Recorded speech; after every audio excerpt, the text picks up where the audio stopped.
veces me sospecho, Carmen, que esto de que nos falle tanto el internet y eso, ¿son fallas naturales o no? Pues Pero bueno, ahí lo dejamos como duda, ¿no? Ya no nos extrañaría nada, ¿no? ¿Estás de acuerdo? bueno, Carmen, entonces los comentarios aquí son varios. En primer lugar, ¿por qué sabemos de las tejes-manejes de Odebrecht en otros países y lo supimos muy a tiempo? Es en el caso mexicano donde estamos teniendo más problemas. En otra parte del subcontinente latinoamericano las cosas salieron más ¿Por qué no avisaron? rápidas. ¿Y por qué no? En fin, pero el siguiente punto es el que tocaste al principio de cómo es que Odebrecht da sus milloncitos de dólares. Bueno, al principio no eran millones, al principio eran cientos de miles de dólares, cuando todavía no empezaba la responsabilidad de Emilio Lozoya. Aquí uno puede especular en dos caminos. Una, que Odebrecht ya conoce muy bien el mundo de la corrupción administrativa y sabe que, bueno, no es una mala inversión jugársela dando dinero antes de que el personaje esté en las posibilidades de ofrecerle un contrato, etcétera. Es una especie de adelanto para asegurarse la buena voluntad.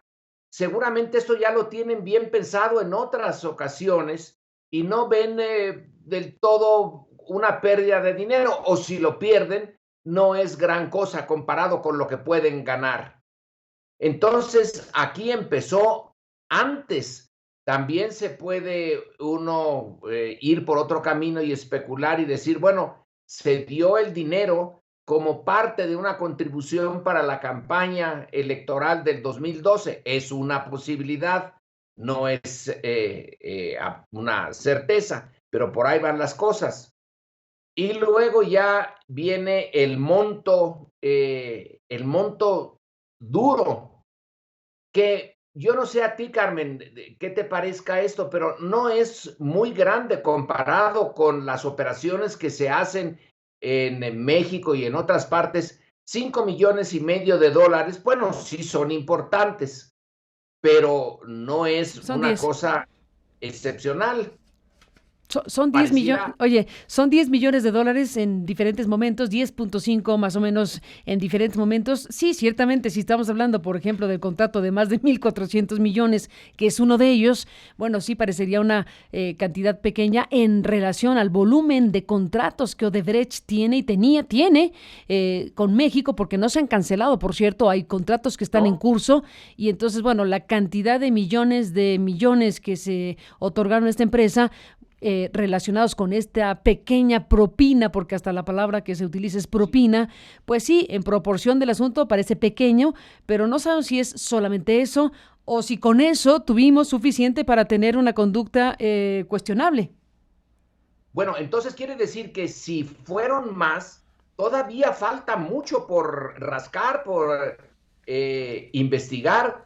Pudiera ser que este fuera nada más uno de los montos que se entregó, pero hay una resistencia muy natural a que nosotros como ciudadanos conozcamos cómo anda la investigación, si es que están haciendo una investigación.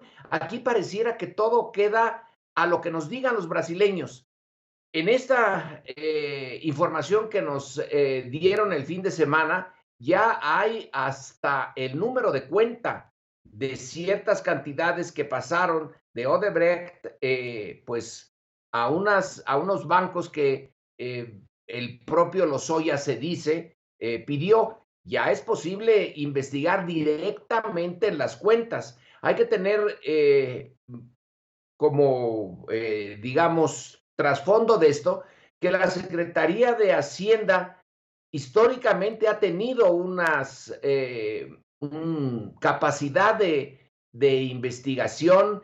En la Segunda Guerra Mundial era la Secretaría de Hacienda la que investigaba a los espías nazis y teje-maneje también de sus recursos, tiene experiencia. ¿Por qué se tardaron tanto en darnos la información? Bueno, porque toca a uno de los personajes, Emilio Lozoya. Bueno, su padre estaba en el gabinete de Salinas, es muy, en fin, la línea ahí es directita. No importa solamente Peña Nieto, sino esa figura que sigue siendo vista como un eje de la política mexicana, de la política no la más transparente, que es Carlos Salinas, y que me imagino que no han de tener ningunas ganas de entrar con Emilio Lozoya.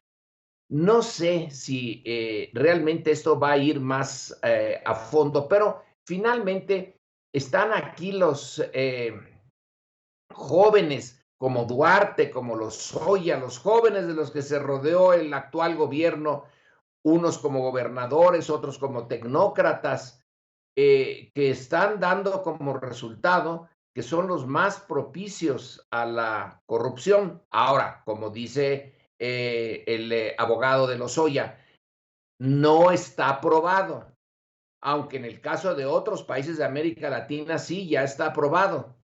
Hay muchas posibilidades de que la acusación tenga fundamento. Igual hay muchas posibilidades de que el gobierno mexicano no quiera entrarle hasta el fondo y esté comprando tiempo.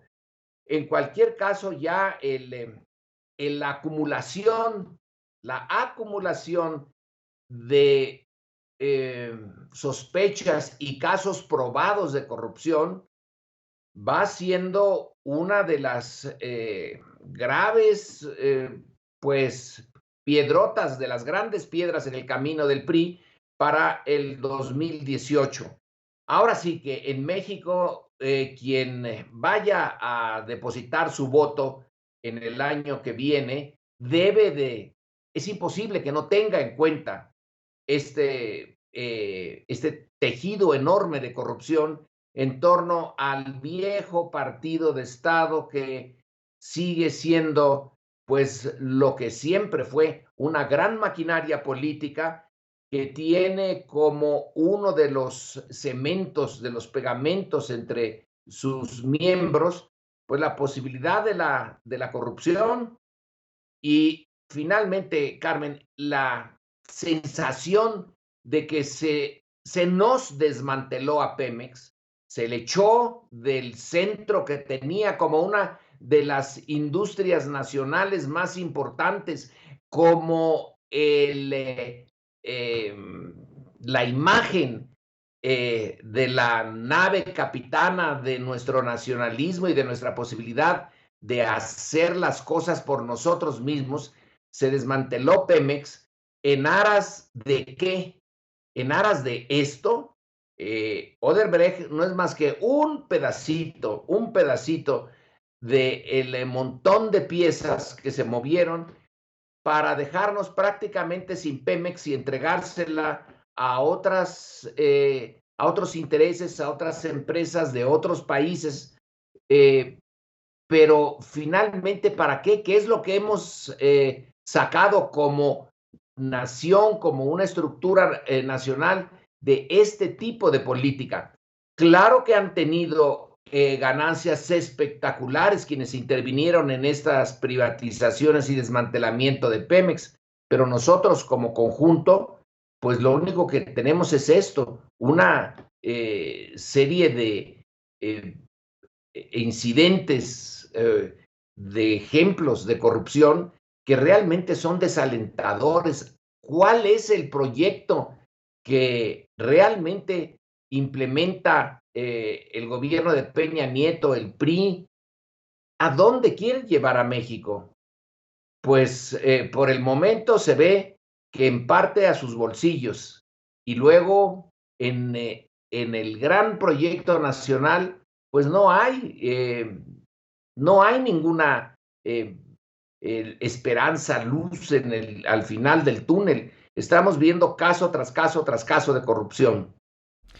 Lorenzo Meyer, Sergio Aguayo. Bueno, pues debo recuperar también para seguir la charla esta mañana con ustedes lo que le respondieron Ignacio Rodríguez Reina y Alejandra Shanik, los dos periodistas de Quinto Elemento LAF, que es la parte mexicana que contribuyó este fin de semana, ayer domingo, con esta investigación que se publicó en diferentes lugares de América Latina. Bueno, lo que Emilio Lozoya Austin dijo, ya lo leí hace un momento, termina diciendo que jamás ha participado en actos de corrupción, que estas publicaciones refiriéndose a Proceso y Aristegui Noticias han mentido reiteradamente en este y otros temas y que jamás han probado sus alegatos. Bueno, ya tendría que precisar este párrafo el señor Lozoya Austin, pero eso lo dejamos para después. Lo importante aquí es lo que dice Rodríguez Reina y Alejandra Shanik. Respuesta de los autores. Los documentos que dan sustento al texto que recoge los testimonios juramentados de los 3 exfuncionarios de Odebrecht se encuentran en manos de la justicia brasileña. Los hemos visto y eventualmente se harán públicos en el futuro. Por otra parte, en el cuerpo del reportaje se menciona que las personas que señalan a Emilio Lozoya y proporcionaron su, entre comillas, colaboración premiada, recibirán como beneficio a una reducción de sus penas. Eso es lo que responden los autores del reportaje, diciendo que vieron directamente lo que la justicia brasileña tiene precisamente en este proceso judicial y que eventualmente se harán públicos estos documentos en el futuro. Así que bueno, pues es la respuesta de Shanik y de Rodríguez Reina sobre este tema. Sergio Aguayo, ¿cómo ves todo este panorama? Carmen, fascinante, y unas felicitaciones a Ignacio Rodríguez Reina y Alejandra por esta extraordinaria investigación. Mira, tengo unos comentarios que empiezo con una partecita de la conversación que tuvieron Enrique Peña Nieto y Donald Trump en enero de este año. Es aquella parte en la cual el presidente de Estados Unidos que México, que su gobierno no puede con los criminales. Es decir, va al corazón de la manera como se juzga a los gobernantes o a los gobiernos en el mundo. Y un gobierno está en crisis cuando pierde el control de aquellos procesos que lo afectan. Con este criterio, quiero ubicar esta investigación, el caso de Emilio Lozoya, en el panorama de los casi cinco años de gobierno de Enrique Peña Nieto. Y puede decirse que entre 2012 y septiembre del 2014, Enrique Peña Nieto daba la impresión al mundo de que ya México también, de que estaba en control de el proceso de reformas, y basta recordar el Pacto por México, la detención del Bester Gordillo, para dar ejemplos de cómo estaba controlando los procesos y por tanto estaba siendo eficaz en su proyecto como gobernante. En septiembre del 2014 empezó el calvario de Enrique Peña Nieto y su gobierno, que ya lleva 3 años. Ayotzinapa, septiembre del 2014, el reportaje que tu equipo difundió sobre la Casa Blanca en noviembre. Al año siguiente, la aparición de Donald Trump en el escenario, criticando acremente a México y a la corrupción de los gobernantes mexicanos como palanca para ganar la elección, y prometiendo que iba a modificar el Tratado de Libre Comercio. Y podría seguir enumerando un hecho tras otro para demostrar cómo es evidente que el gobierno de Enrique Peña Nieto ya no controla los procesos que le afectan, los procesos externos, porque es obvio que sí controla al PRI. Y algo quedó claro este fin de semana es que, lo tiene perfectamente controlado, agarrado, no tiene, obedece al señor presidente. Pero si nos salimos de esa esfera partidista, las revelaciones, los reportajes de que publicaste ayer tú y la revista Procesa son un ejemplo de cómo el gobierno de Enrique Peña Nieto ya no está controlando un buen número de asuntos, entre ellos corrupción de su gobierno, de su equipo, porque brotan por todos lados incontenibles las historias de cómo la empresa española Aldesa en el Paso Express de Cuernavaca al parecer infló los precios y metió material de baja calidad, las historias sobre OHL en el Estado de México y tantas otras. Ahora tenemos un reportaje devastador porque pues está basado en documentos, en evidencia, que demuestran que muy posiblemente uno de los personajes más cercanos al presidente mexicano estaba directamente ligado a un acto de corrupción por el cual están siendo castigados en un buen número de países latinoamericanos, a excepción de México. Ignoramos, por supuesto, cuál va a ser la evolución de este y otros casos similares, pero esta revelación, Carmen, surge en el momento menos propicio para un gobierno que empieza el próximo miércoles a renegociar el Tratado de Libre Comercio. Llegará a la mesa de negociación pues con la debilidad de saber que está siendo cuestionada su integridad, y esos hechos inciden, influyen, afectan la negociación. Vamos a ver cuál es si Estados Unidos y Donald Trump utilizan este u otros casos de corrupción para volver a zarandear a México. Eso ya no depende ni de México ni de Estados Unidos, sino de esta monumental desorden en el que nos estamos sumergiendo en Estados Unidos y México. Pero, dicho esto, felicidades, un gran reportaje, una gran investigación. Necesitamos trabajos de este tipo. Subrayaría, Lorenzo, Sergio, subrayaría esta parte respecto a las fechas en las que se afirma por parte de los ex ejecutivos de Odebrecht que recibió Emilio Lozoya en esa mecánica que se describe en el reportaje, los millones de dólares. Estamos hablando de que Emilio Lozoya, en el momento de la campaña política, en algún momento fue también parte del consejo de OHL.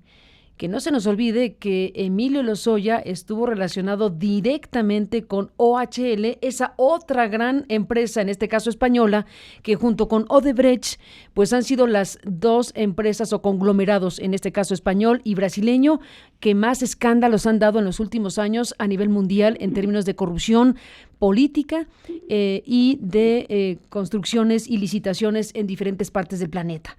Ese es un tema que no se nos puede pasar por alto. La relación de Lozoya Austin con Odebrecht, pues queda aquí registrada en su momento con los propios contratos de Odebrecht y Petróleos Mexicanos cuando fue director.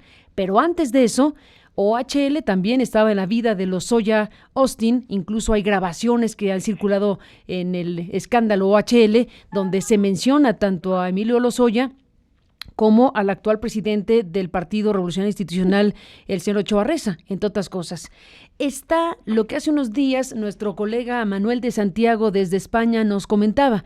El diario El País publicó una entrevista con Rodrigo Tacla, que fuera abogado de Odebrecht, y ahí en esa entrevista Rodrigo Tacla le dice al País que ellos veían, los de Odebrecht, en Emilio Lozoya un buen prospecto para ser candidato a la presidencia de México. Desde entonces le habían echado el ojo y desde entonces lo ubicaban como una persona muy cercana, obviamente, a Enrique Peña Nieto, que estaba en campaña política.